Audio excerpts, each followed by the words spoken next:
Hello everybody and welcome to the inaugural deck tech of the channel. Today I am here to share with you the commander I've played with the longest and the channel's namesake, Ghave Guru Spores. Let's use the regular print. My beloved magic mushroom. I've been playing this magic mushroom for some 7 or 8 years, and this deck has gone through many versions. From the beginning, where I would just, play whatever cards I had lying around, through a very heavy combo build, going through a phase where playing the deck would lead to a massive 20-minute turns, and finally this current version, more focused on themes rather than power. I'll be dividing this deck tech into chapters, going through the philosophy behind the deck, its themes, and finally an exploration of the deck itself, going over the cards, and some explanation as to why I specifically chose those cards. Let's begin, shall we? This deck's philosophy comes mainly from the lore behind the cards. I thoroughly enjoy the story side of Magic. It provides so much content to who the different characters are, their motivations, their relationships, and how their powers function. With Ghave, sadly, since he was one of the first 5 precons released in 2011, there is only a very small paragraph. In that paragraph, we're told he hails from the hitherto unknown plane of Dracus, and that after great monsoons devastated the human sustenance, they turned to the fungal forests, where Ghave resides, with his sapling children. The humans started to eat the saplings to survive, and to Ghave that was akin to genocide. So he downright now hates humans, and this tiny piece of lore informs a lot of this deck's philosophy and its main focus. Little to no humans, and a great focus on emulating this forest. Themes. This deck is completely built around the idea of Ghave's forest, where he is master and teacher. Only those who he accepts are welcomed in this forest, and into the deck, by extension. As such, I've tried my best to include only cards reflective of this, from the lands that showcase different areas of the swampy forest, to the different denizens that inhabit and protect the forest from attackers. There are some exceptions, made for cards I either really like, I can already show you, if I can find it, the Sandstep Citadel, for example, which, represents a city, and that is a deeply human place, but I really enjoy the card. And, the Abzan clans of Tarkir and whatnot. Or the cards that violate the theme can also be cards that whose mechanics fit the deck too well. Although I tried my best to steer clear of that, even if it meant sacrificing some of the deck's power. Since Ghave is deeply misanthropic, there are only natural artifacts, not man-made constructions. This deck's playstyle is also deeply inspired by how a garden or a forest grows, meaning that, if not stopped, it will not stop growing. Moving on to the cards. We're going to start with lands.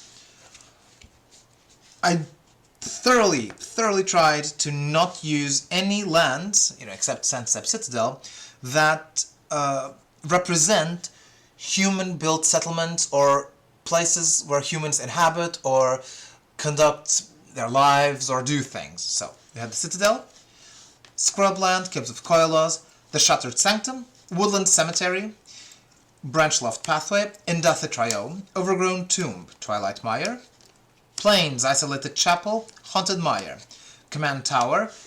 It doesn't necessarily need to be a human-made tower. It can be a fungal-made tower.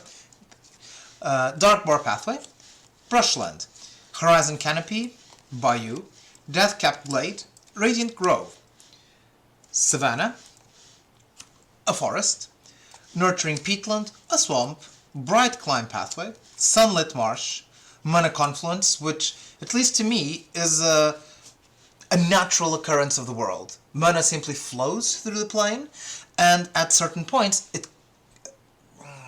it flows together.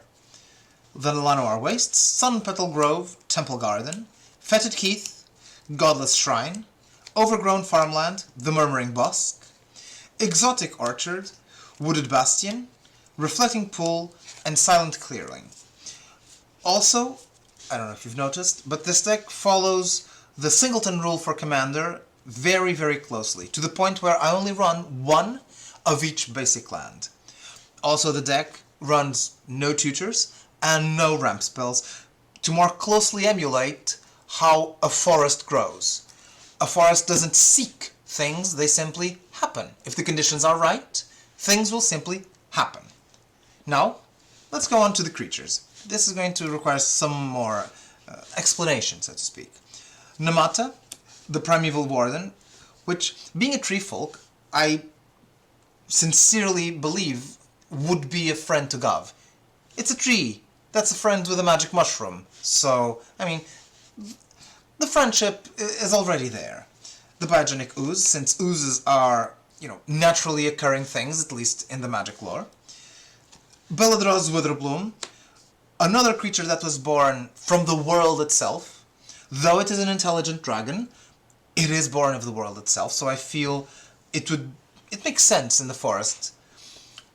And I forgot, Namata also has amazing abilities between the Reach, the exiling creatures from the opponent's graveyards as they die, and giving me saplings, and then being able to use said saplings to either draw cards or buff my own, or buff Namata itself. I mean, what's not to love about this magic tree? A Ravenous Squirrel. Ghave opposes humans attacking the forest and eating its children. A squirrel, that's simply a part of the natural cycle of life and death, as the card itself exemplifies, since Ghave can sacrifice saplings, creatures actually, to create +1/+1 counters on creatures, and the ability to remove +1/+1 counters from creatures to create saplings. To me, this is an example of the cycle of life and death. From strength, the counters, you create life, and from life, you create strength. Chatterfang, Squirrel General, the leader of the forces. Benevolent Hydra. Kami of Whispered Hopes. A new addition that I'm very happy to have gotten my hands on, Nesting Dovehawk, because, 4 for a 2/2 flying creature that populates at the beginning of combat on my turn, meaning I have time to create a token for it to populate, and whenever a token enters the battlefield under my control, it gains a +1/+1 counter. This creature pairs so perfectly with the commander. Pennybrax, Zoologist, he's an elf, plus, given that Ghave is a guru, meaning someone that is highly knowledgeable about a subject, he would accept someone that wants to study life, essentially what a zoologist is.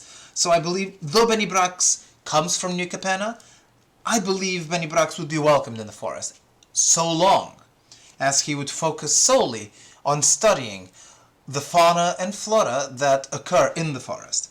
Riss, the Redeemed, this guy is just so good.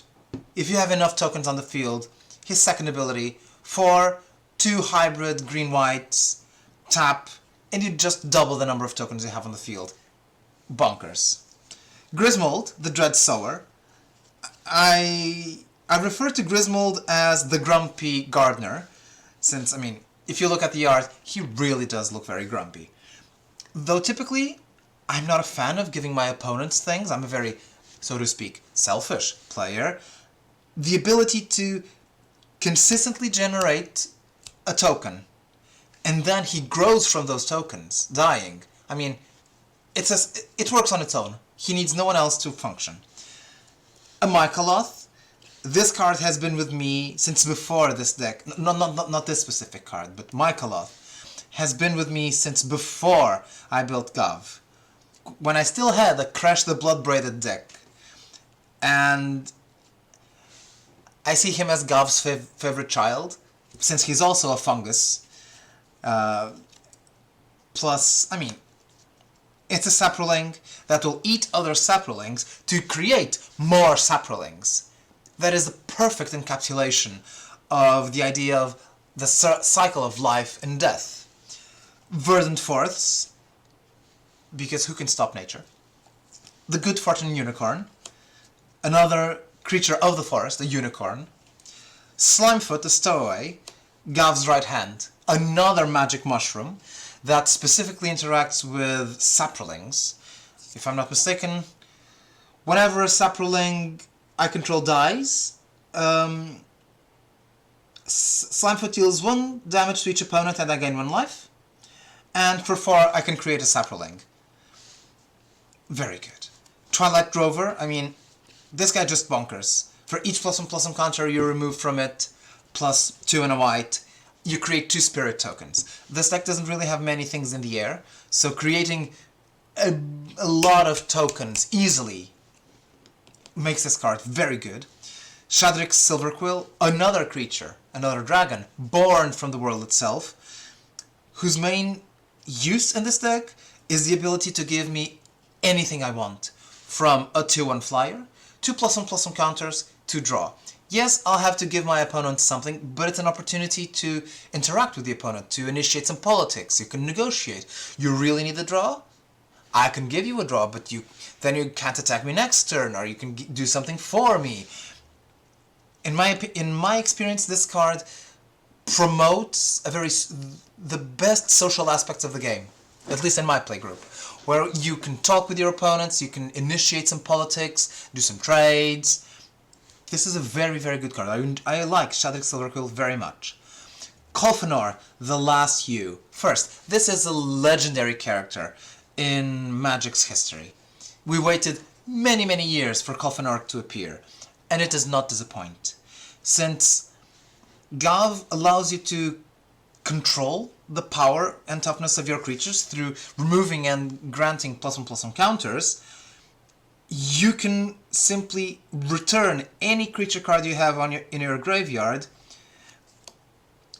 by controlling its power toughness with Ghave, and then killing it to Ghave's ability itself. Plus, it's a 3/7 vigilance reach for 6. Love it. Mazirek, Crawl Death Priest. This is perhaps one of the single most powerful cards the deck has, because whenever a player sacrifices another permanent, I put a +1/+1 counter on each creature I control.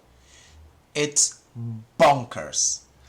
It really runs away with the game. If Ghave is on the field, you sacrifice a saproling, +1/+1 counters all around, which then you can use to create more saprolings, and so on and so forth. The Creekwood Liege. Since most of the deck's tokens are either red, green, or blue, or black, damn, this thing functions essentially as a double anthem. Plus, since Ghave is a 0/0, it makes it so that you can remove all of Ghave's counters and not risk it going to the graveyard, since it becomes a 2/2. So, another all-around excellent card that creates 1/1 tokens that are both black and green, which means as long as this guy's on the field, they're 3/3s. Savra, Queen of the Golgari. Although I won't always be able to use her abilities, since I don't have that many sacrifice outlets, her flavor text is perhaps the third biggest reason she's here. The other two are nets me life, and she works as a Dictate of Erebos or Grave Pact style effect. To quote her flavor text, nature's most raw beauty is the circle, perfect in its continuance, with no break between life and death. Perfectly encapsulates the theme of the deck in this flavor. Circle of Dreams Druid. If I'm going to have a wide board, I'm going to have a lot of creatures. I'm going to have a lot of mana with this guy, which makes him invaluable. Plus, the 1 toughness isn't really that much of a problem, since you can simply buff him up by killing tokens and putting the counters on the Circle of Life's Druid. Circle of Dreams Druid. Tendershoot Dryad. A Dryad that nets you saprolings, and then if you have the City's Blessing, gives you a double anthem for saprolings. It's effectively a second Verdant Force, and usually this card doesn't last a lot on the board. Once in a 4-player pod, this thing nets you 4 tokens. It's insane. It's just insane. Trostani, Selesny's voice. Since this deck is very centered about life and death, it makes sense to me that my own life participate in this cycle. So I have a lot of cards that take life from me, from Savra's ability to the Pain Lands to, for example, where is it? The Silent Clearing, the Horizon Canopy, the Nurturing Peatland. There are a lot of ways for me to lose life throughout the game, and Trostani will give me back that life. By simply creating tokens, she will give me life. Loaming Shaman, a way to shuffle my graveyard into my deck. That is the Centaur and the Shaman. Plus, if the need arises and someone has a combo in their graveyard ready, you can simply shuffle those combo pieces into their deck. Iridescent Beetle, though sadly, he only triggers at the beginning of your end step. It's very easy in this deck to, for example, you have the beetle on the field, you play Ghave and do nothing else. At the end of turn, you get 5 insects. I mean, it just goes crazy. Dragonlord Dromoka. I'm a big fan of cycles in Magic. When you have a representative for each color, pair of colors, trio of colors. And since we already saw Beladros, Witherbloom, and Chadrick Silverquill, Dragon Lady Dromoka was missing. In terms of function, she's not the most important card, but a 5/7 flying lifelink that can't be countered and locks my turn to my opponent's shenanigans is very useful. Plus, she's a big blocker. Scavenging Ooze, some Grave Hate, some counters, some life. In a natural body, an Ooze. The Bloom Tender, an amazing Mana Dark in the context of the deck. Usually, right after I play it, I only get 1 to 2 colors, but very easily I get the 3rd color, and then, I mean, it's a 1/1 that nets me 3 mana every time he's tapped. Excellent. Green Warden of Murasa. Given the deck's misanthropy, or Ghave's misanthropy, I can't run either Eternal Witness or Timeless Witness. I can run Green Warden of Murasa, which, again, if the need arises, as it dies I can exile it and return a card from my graveyard to my hand. The only, let me just check, yes, the only human in the deck, simply because I like her very, very much, plus her tribe's association with the cycle of life and death, Reyhan, last of the Abzan. Yes, from a lore standpoint, there is a conflict here between Reyhan and Dromoka, since literally Dromoka tried to kill Reyhan because... Quick aside for Tarkir's story, the Abzan have the tradition to bury their... not really bury, they have a thing called a kin tree. A family has a tree, and their dead, the spirits of their departed are not really grafted, but they're connected to that tree, meaning that later generations can go to their family tree, their physical family tree, and converse with the spirits of their ancestors for guidance, support, and other things. To Dromoka, this is akin to necromancy, and she's completely anti-necromancy. But Reyhan wants to keep the traditions alive. As such, there is a conflict between these two characters. I like to think that under the guidance of our wise guru, their differences are resolved, and they can both fight for something greater than themselves, the forest itself. Scurry Oak. Whenever the tree grows, squirrels appear. I just love the whole concept of the card. Avenger of Zendikar. I mean, he arrives and brings plants. The forest always enjoys having more plants. The Bloodsport Thrinax. Another Devourer creature that then has an immensely powerful upside. Each other creature you control enters the battlefield with X +1/+1 counters, additional X, where X is the number of +1/+1 counters on him. So he grows, he eats other creatures, and then he shares his strength with those that come after him. Another incredibly powerful card that just feeds into the cycle of the deck of making +1/+1 counters to create tokens to make more counters. Faber Welder, another bloom tender, but this time in tree form, that also gets +1/+1 for each color. In the context of the deck, it becomes 3 for a 3/3 with vigilance that taps for a white, a black, and a green. It's just amazing. And finally, Ailey, Eternal Pilgrim, another card that can grant me life to offset the multiple ways I can lose life. Plus, if things are going really great, I can simply use one of my tokens and exile someone's non-land permanent. For this to happen, I have to have at least 50 life. Now that the creatures are done, let's look at the different magics. Oh, before the magics we have to look at the artifact. Sadly, I have a proxy in this deck. It's in the post, it's coming, but it hasn't arrived yet. So, as I mentioned earlier, the deck has only 2 artifacts, and they are both natural occurring things. They are not signets or swords. What we have is Ozolith, the Shattered Spire, which can give me another +1/+1 counter, plus it can give itself counters. And, again, if the need arises, I can just cycle it and draw a card. And, I'm so glad this card was printed, Staff of the Storyteller. Because if we look closely at Ghave's original art, let's see if I can show it to you, I hope the light isn't too bad, but on this side is a staff. Ghave wields a staff. That obviously must be made of roots, or branches, or fungal, or I don't know how to say it in English, but the thing fungi are made of. Plus, the Staff of the Storyteller, 1 and a white for an artifact. When it enters the battlefield, create a 1/1 white spirit creature token with flying.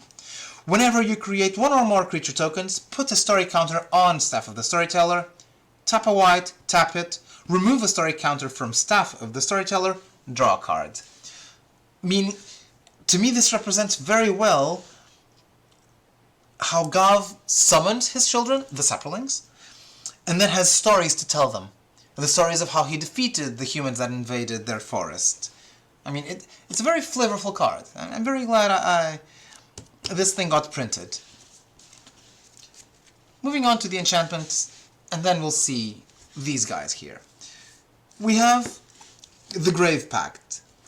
Given that Ghave is a guru of life and death, a pact with the grave makes sense.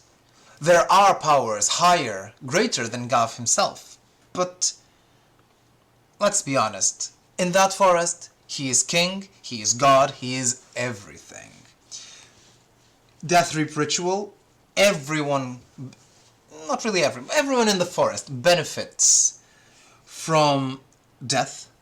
So, netting me draws, important. A side note, this particular build doesn't have a lot of draw. But that's just the way it is. Cryptolith Rite. I understand this card represents humans conducting a ritual around stones made by Nahiri. Yes. However, the card is insanely strong. Given that there is a limited amount of mana, and this deck has, as far as I know, no infinite combos. Being able to use my creatures to generate mana to fuel the deck's mechanics is very, very strong. Resourceful Defense. Again, though this is a card that comes from Capenna, to me it represents a vague concept.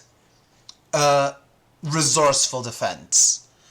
So, I mean, if it were in the colors, even Kibu, the banana flinging monkey from Jumpstart, would use or would be able to construct or make use of a resourceful defense.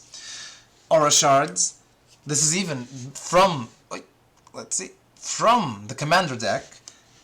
It's just an amazing piece of control.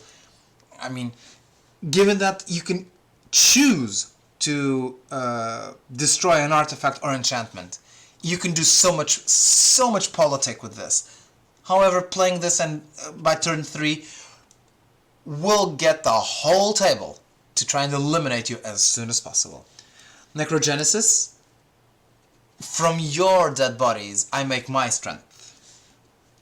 Together Forever. Again, this card doesn't really have a good... It's not really, well... doesn't really make a lot of sense with the deck, but I love Kraven Regna, the characters displayed here. Plus, if you squint really hard, you can imagine how Ghave is forever together with his children and allies, even beyond the grave. Attrition, another card that just is bonkers, or could be bonkers. I haven't been able to play it yet, sadly. But using my own tokens to remove non-black creatures from the opponent's side is just amazing. Bitter Blossom, another card that will simply continuously bleed me, but it will give me black tokens that can, when sacrificed, give me Savra's pay to life Grave Pact trigger, plus they fly. Amazing. Pernicious Deed, a board wipe in enchantment form. This thing, again, when you play it, you better be ready to, sacrifice it at a moment's notice.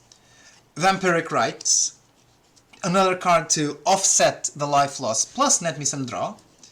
And the Meat Hook Massacre.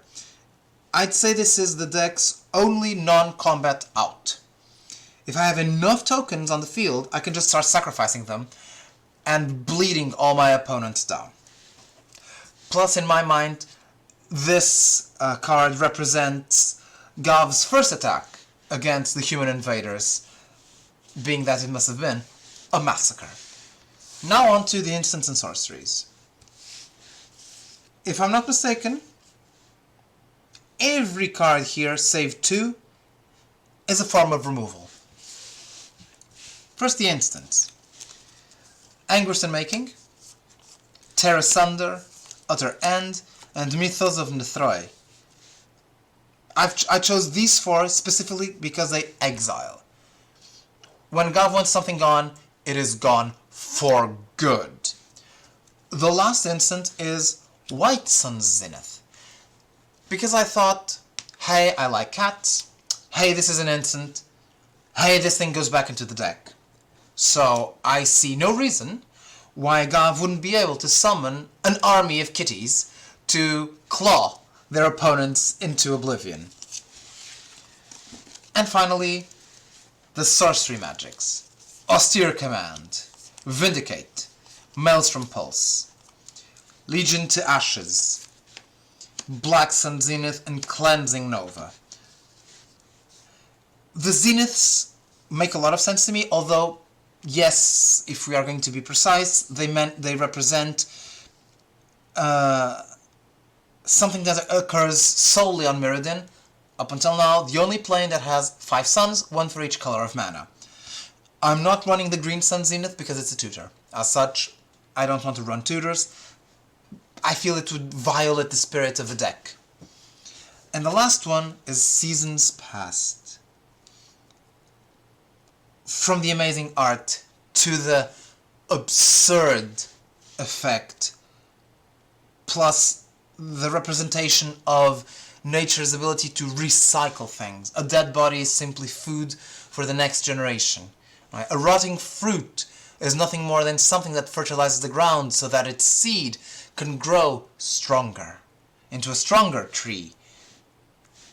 I mean, it's poetry in card form. Now on to some tips if you want to have some fun with the Magic Mushroom. This commander is extremely flexible and has an enormous potential to combo off. If you are planning on using Ghave, I recommend a hefty bag of dice. Here is mine.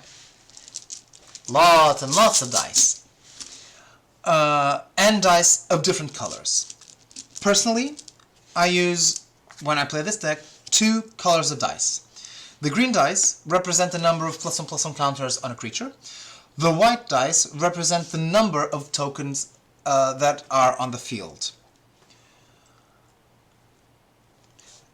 This particular build lends itself to a very slow game, where you can control your creatures on the board and bring back important pieces that might have been destroyed, but given your access to white, black and green, you can go almost in any direction you want.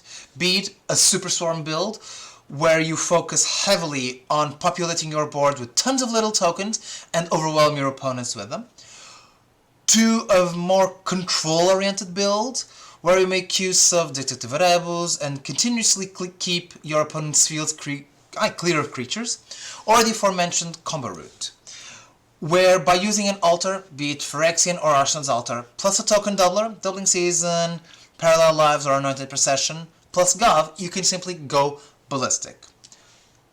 I do not recommend, but secret tech, so to speak, if you control, let's say, Ghave, Woodfall Primus, and Arslan's Altar, and let's say Grave Pact, you can essentially clear your opponent's board of all permanents that are not indestructible or have Shroud or Hexproof.